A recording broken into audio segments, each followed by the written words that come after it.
है अपना भी, बस आप लोग आ जाओ, चेकआउट करके चली जाएंगे। तो आए तो उसने मुझे बोला कि सुरेश लाइव गया था और लोगों ने मेरे बारे में पूछा था, उसने ऐसा ऐसा बोला। वो कौन होता है मेरे बारे में ऐसा बोलने वाला, मुझे उससे कुछ लेना देना ही नहीं है। वो लोगों को ऐसे दिखाता है कि जैसे वो मुझसे बहुत प्यार करता है, ये वो, और मुझे बुरा बना रहा है। मैंने कहा कि तो गुस्सा मुझे भी आया उस टाइम पे सुरेश पे। मैंने कहा ये कर क्या रहा है, चल क्या रहा है। मैंने कहा चलो ठीक है।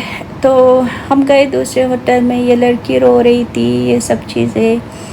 मैंने कहा देखो, अगर इसके साथ रहना नहीं है तो ये क्लियर कर दो सबके सामने क्लियर कर दो। सुरेश को बोलो मैं आप लोगों के लिए लड़ रही थी, मैं और किसी के लिए नहीं लड़ रही थी। मैं सच बोल रही हूँ, उस टाइम पे ना मैं सुरेश के लिए लड़ रही थी ना एलिया के लिए, मुझे सिर्फ आप लोगों की टेंशन थी। क्योंकि मुझे वहाँ जाके जो सच्चाई पता चली उससे मैं कितना हर्ट हुई थी कि भाई अल्लेश है ही नहीं, अल्लेश तो एक स्कैम है, एक व्यूअरशिप का ज़रिया है, गिफ्टिंग का ज़रिया है, अल्लेश है ही नहीं। तो मुझे जब इतना हर्ट और बुरा लगा था, मुझे पता था जिस दिन सच्चाई सामने आएगी आप लोगों को उससे भी ज़्यादा हर्ट होगा। तो मैं लड़ रही थी आप लोगों के लिए। मैंने उसको समझाया, मैंने कहा अगर कुछ नहीं है तो आप लोग ये बात अभी से क्लियर कर दो।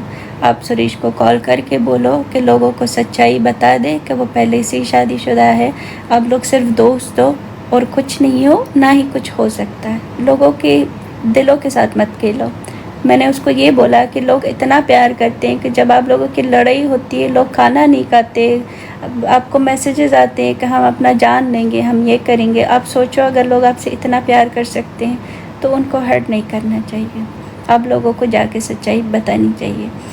उस टाइम से हाँ, तो बात आई एक्चुअली थोड़ा सा पीछे जाते हैं। उस रात हम वो गिफ्टर से मिल नहीं सके, तो उसने ईसा को बोला कि आप आज रात की प्लानिंग बनाओ। तो ईसा ने फिर से उसको कॉल की, उसने बोला कि भाई हम तो हर रात को इसी होटल लाउंज में आते हैं, आप लोगों को आना हो तो आना। वो ख़ास ना मुझसे ना इलियास से मिलने नहीं आए थे, वो हमेशा होटल लाउंज में जाते हैं। बोला हम तो यही रात को 10 बजे आते हैं, जिसको आना हो मिलना हो आ जाए। तो उस लड़के ने बोला कि जाना है। अब ये उसी दिन की बात है जिस दिन ड्रामा ऑलरेडी शुरू हो गया था, आप लोगों को याद हो, जिस दिन जयराम और मेरी लड़ाई हुई थी। जयराम ने मुझ पे चिल्लाया, मैंने उस पे चिल्लाया। ये उसी दिन की बात है जहाँ पे इस लड़की ने उसकी वाइफ की एक क्लिप आप लोगों की सुनाई थी और आप लोगों ने बोला ये तो बी का वॉइस है, जबकि मेरी वॉइस नहीं थी, वो सच में उसकी बीवी की वॉइस। ये उसी रात की बात था कि वो सब लड़ाई के बाद लाइव बंद करके इसने बोला चलो रेडी होते हैं चलते हैं।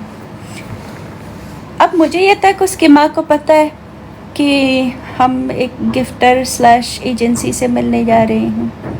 तो मैंने कहा चलो अम्मी को जाके बताओ कि हम रेडी होके जा रहे हैं। बोला नहीं अम्मी को बताना नहीं है। मैंने कहा मतलब? बोला अम्मी को बताना नहीं है, वो उसको पता नहीं चलना चाहिए हम किससे मिलने जा रहे हैं। मैंने कहा हम एक ही होटल में हैं, अब उसका रूम वो है, हमारा रूम ये है, उसको पता तो चल जाएगी कि भाई हम यहाँ पे नहीं हैं। तो मतलब बताना नहीं है। नहीं उसने ये झूठ बोली कि नहीं उसको हुक्का लाउंज पसंद नहीं है, उसको हुक्का लाउंज पसंद नहीं है, वो नहीं मानेगी। मैंने कहा ये क्या बात कर रहे हो, उसको तो पता है कि मैं हुक्का पीती हूँ। अम्मी ने तो मुझे ऐसा कुछ भी नहीं बोला कि भाई ये वो।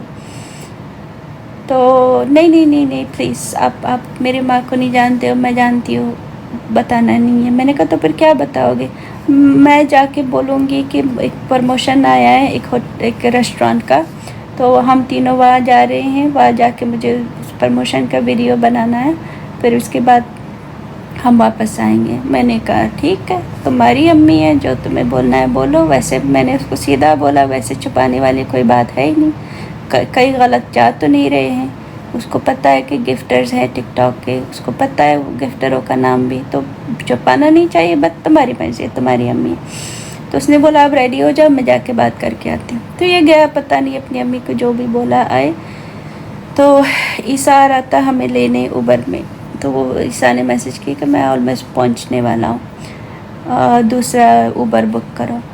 तो उसने बोला कि रुको, अम्मी और भाई भी साथ आ रहे हैं। मैंने कहा तो आपने बताया? बोला नहीं वो आधे रास्ते में कहीं और रुक जाएंगे, वो कहीं और जाएंगे, फिर एक उबर में जाके वो रास्ते में आता है, उनको छोड़ के हम आगे बढ़ेंगे।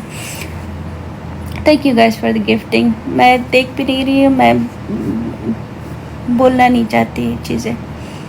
तो यहाँ से मेरा पूरा समझ आया, इस लड़की की पूरी कैरेक्टर मुझे इस रात से समझ आई गाइस। पूरी कैरेक्टर एक इंसिडेंट की वजह से मुझे समझ आई। तो ये जल्दी में चलो चलो अम्मी आप रेडी नहीं हो, हम जा रहे हैं, बोल रही है रुको मैं आ रही हूँ। हम गए, बैठे, हैरान। मुझे और ईसा को बोला कि कुछ बताना नहीं, हम कहाँ जा रहे हैं, आप लोग अब दोनों मुंह बंद करके रखो। उसके अम्मी हमसे पूछ रही है अच्छा बेटा आप लोग कहाँ जा रहे हो। मैं और ईसा चुप करके बैठे हैं कि भाई बताना क्या है। तो फिर इसने बोला कि अम्मी मैंने बताया ना कि एक रेस्टोरेंट का प्रमोशन आया है, मुझे वहाँ पे जा रहे हैं। मैंने कहा हाँ हाँ हाँ। ईसा ने बोला हाँ हाँ। अब उसके अम्मी ने बोला कि जिससे मिलना था, बोला कि एक सेकंड ये मैकडॉनल्ड सामने आया है, यहाँ पे गाड़ी रोको। हमने उबर वाले को बोला यहाँ पे रोको, आप उसको पैसे दे के हमने बेच दिए। मैंने कहा यहाँ पे क्या कर रहे हैं हम। तो उसके अम्मी ने बोला कि वो लड़का जो उसका कज़न है या जो भी था वो यहाँ पे आएगा, वो वही हमें लेके जाएगा, तो उसका वेट करना है यहाँ पे। अब उसकी अम्मी मुझे और ईसा को गंदे नज़रों से देख रहा है कि तुम दोनों मेरी बेटी को कहाँ ले जा रही हो, क्योंकि उसको समझ आ रहा था कि कोई झूठ बोला जा रहा है यहाँ पे। मैं ईसा को देख रही है, ईसा मुझे देख रहा है। फिर मैंने बोला आराम से कि ईसा ये गलत है, झूठ ये बोल रही है, उसकी अम्मी हमें गलत नज़रों से देख रही है, ये गलत है। उसने भी बोला हाँ भाई इसमें छुपाने वाली कौन। मैंने कहा मुझे नहीं पता। अब बैठे तो वो लड़का आया, हमने दूसरी गाड़ी बुक की। वहाँ से इसकी अम्मी ने बोला कि आप लोग जा कहाँ रहे हो, मुझे नहीं समझ आ रहा। वो बहुत गुस्सा कर रही थी। मेरा माइंड हो गया ऑफ। मैंने जाके बोला, मैंने कहा एलिया जाके अभी अपनी अम्मी को सच बताओ हम कहाँ जा रहे हैं, क्योंकि पहले तो मेरे ऊपर ऑलरेडी इल्ज़ाम लगी थी कि मैंने इसको कुछ खिलाया पिलाया है इसलिए ये इस तरह नशे में है, और अब दूसरी इल्ज़ाम मुझ पे ये लगेगा कि मैं और ये इसकी बेटी को लेके किसी गलत जगह पे जा रहे हैं। मैंने कहा ये इल्ज़ाम मैं अपने ऊपर नहीं ले रही हूँ। मैंने जाके बोला सच बोलो। उसने बोला नहीं नहीं नहीं तो मैं नहीं बोल सकती, वो जाने नहीं देगी। मैंने कहा तुम नहीं बता सकते, मैं बताऊंगी। तो उसके अम्मी ने बोला क्या हुआ। हाय हाय लाइफ चला गया।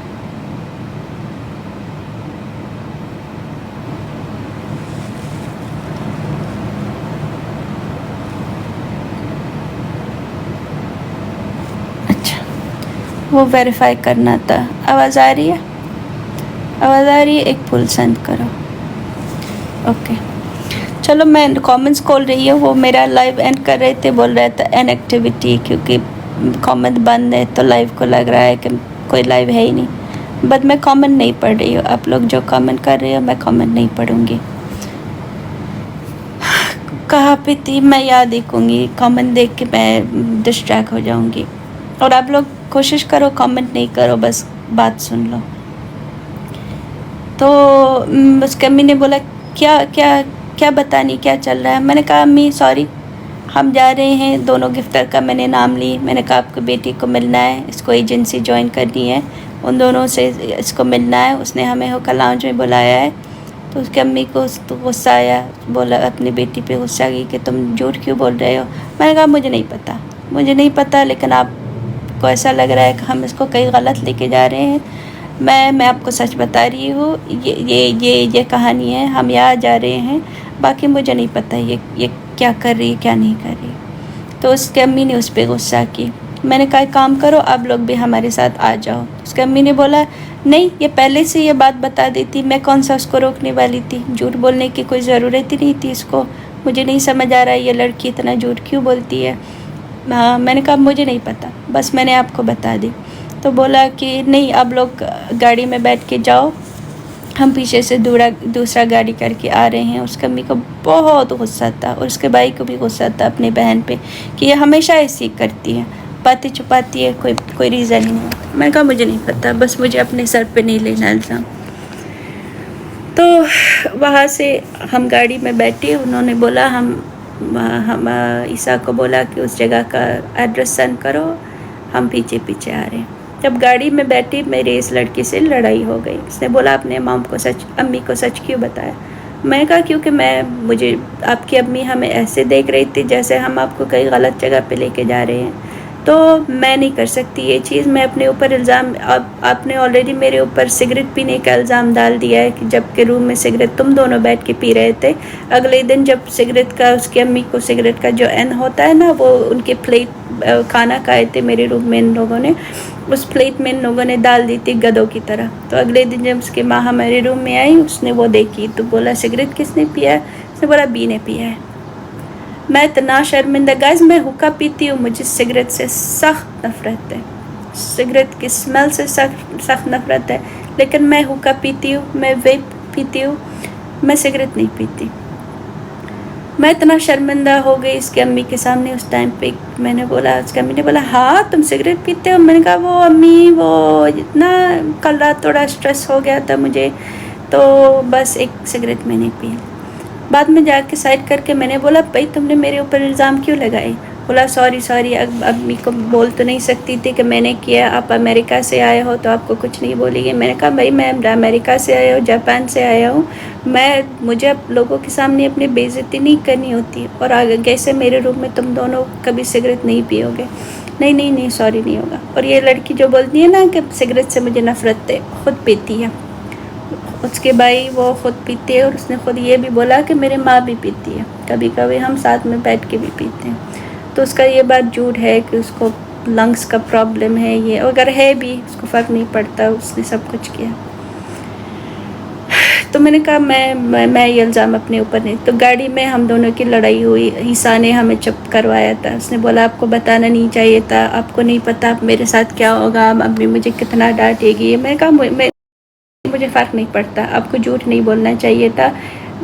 तो हर बार हर चीज़ का इल्ज़ाम मैं अपने ऊपर नहीं ले सकती। सिगरेट आप दोनों ने पिया, इल्ज़ाम तुमने मेरे ऊपर डाल दी।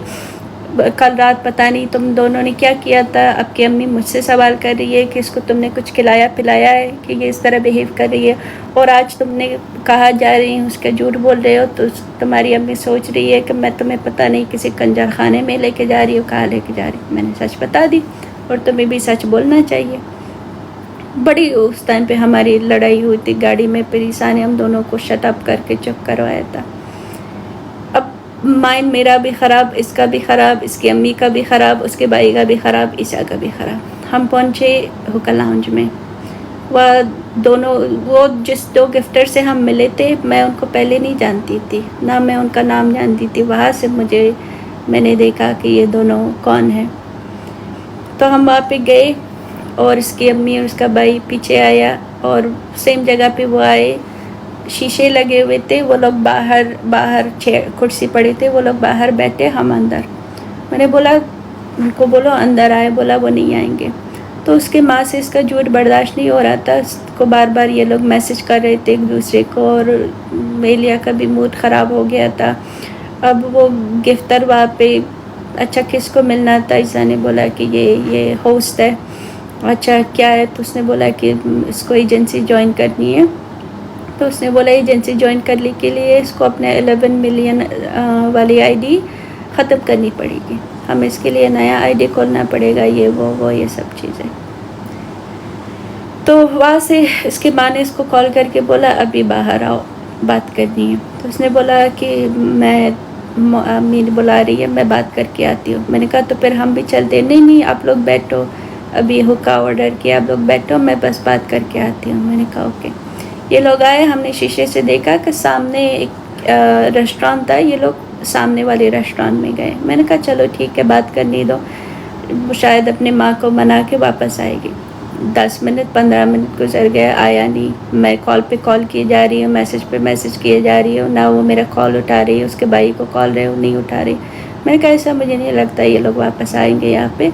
अब गाइस हुक्का मुझे पसंद है, अपना हुक्का तो मैं वेस्ट नहीं जाने देती। मैंने कहा हुक्का पी के फिर निकलते, मैं क्यों अपनी चीज़ें छोड़ के जाऊँ। तो बैठ के मैंने उन गिफ्टरों से सिर्फ इतनी ही बात की कि हाय आप लोग कैसे हो, मैं ठीक हूँ, बस। 2 गिफ्टर्स यहाँ बैठे थे, उनके साथ कुछ और भी लोग थे, वो सामने बैठे थे। यहाँ पे ईसा बैठा हुआ था और मैं यहाँ पे बैठी हुई थी। मैंने अपना हुक्का एंजॉय की। उसके बाद मैंने कहा चलो, फिर मैंने इसको कॉल पे कॉल की, फिर इसने कॉल उठाया। मैंने कहा तुम वापस आ रहे हो कि नहीं आ रहे हो? बोला हाँ, बस अम्मी से बात कर रही हो, मैं आ रही हूँ। मैंने कहा हम यहाँ से निकल रहे हैं, वहाँ से 5 मिनट की ड्राइव की दूरी में एक और हुक्का लाउंज था जो बहुत अच्छा हुक्का लाउंज है। उन्होंने बोला कि ईसा ने बोला वहाँ पे हुक्का अच्छा मिलता है, तो करना क्या है? मैंने कहा जब तक ये लोग बैठ के बात कर रहे हैं तब तक हम जाते, मैं दूसरा हुक्का लाउंज ट्राई करती हूँ। तो मैंने इस लड़की को बोला, मैंने कहा हम ये इस हुक्का लाउंज में जा रहे हैं, यहाँ से 5 मिनट दूर है, जब आप लोगों की बातें ख़त्म हो बता देना, हम वापस आएंगे फिर साथ में चलते हैं। बोला हाँ ठीक है, मैं बस बात ख़त्म करके मैं वहीं पे आती हूँ, आप लोग वहीं पे रुको। मैंने कहा ठीक है। हम गए वहाँ पे हुक्का लाउंज, वहाँ पे मैंने हुक्का ऑर्डर की, पी रहे थे। फिर मैंने इसको कॉल पे कॉल की, मैंने कहा आ रही हो या नहीं आ रही हो? कॉल नहीं उठा रही, अटेंड नहीं करी। तब मुझे बड़ा गुस्सा आया। मैंने कहा चलो अब मैं वापस जा रही हूँ होटल, बाढ़ में जाए, ये आए ना आए मुझे कुछ लेना देना नहीं है। मैं कहा ईसा तुम आ रही हो या तुम रुक रहे हो? उसने बोला कि नहीं, मैं आपके उबर में आपके होटल तक जाती हूँ, फिर वहाँ से मैं अपना उबर पकड़ के जाऊँगी क्योंकि सस्ता पड़ेगा मुझे, यहाँ से महंगा पड़ेगा। मैंने कहा ठीक है। तो आए, अब मैं वहाँ पहुँची अपने रूम में, मैं गई हूँ, ईसा भी ऊपर आई थी। उसने बोला कि मैं भी ऊपर आती हूँ।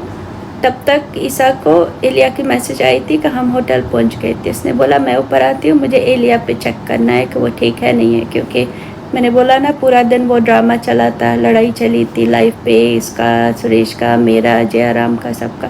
तो उसने बोला मुझे चेक करना है ये ठीक है नहीं है, और ये जो तुमने इसकी अम्मी को सच बताई है देखना है कि उसको कुछ प्रॉब्लम तो नहीं हुआ है। मैंने कहा ठीक है आ जाओ। ये ऊपर आया तो ये लड़की ऑलरेडी बेड पे लेटी हुई है, रो रही है, सुरेश से बात कर रही थी। मैं आके मुझे वो गुस्सा चढ़ी थी। मैंने कहा जब तुम्हें वापस वहाँ आना नहीं था तो बताया क्यों नहीं? मिलने तुम गए थे, मैं नहीं। उन दोनों गिफ्टर से मुझे कुछ लेना देना ही नहीं है। झूठ तुमने बोला है, हरकतें तुमने की है, फिर भी तुम ऐसे बिहेव कर रहे हो। अब मैं जब वापस गई हूँ ना, ये खुद मुझसे सही से बात कर रही है, इसका भाई रूम में आके उसने वो बेइज्जती से मेरे साथ बात की है। इसके छोटे से बेगैरत भाई जो है, जो खुद अपने बहन को लेके लड़कों के साथ जाके पेश करता है, इसका चूज़ा सा बेगैरत सा भाई मेरे साथ बदतमीज़ी कर रहा है। मैंने कहा मेरे साथ बदतमीज़ी से बात मत करो। मैं तो करूँगा, ये तो मेरी बहन है, मुझे अपनी बहन की पड़ी है। मैं सोच रही हूँ अचानक से हुआ क्या है, मैंने किया क्या है।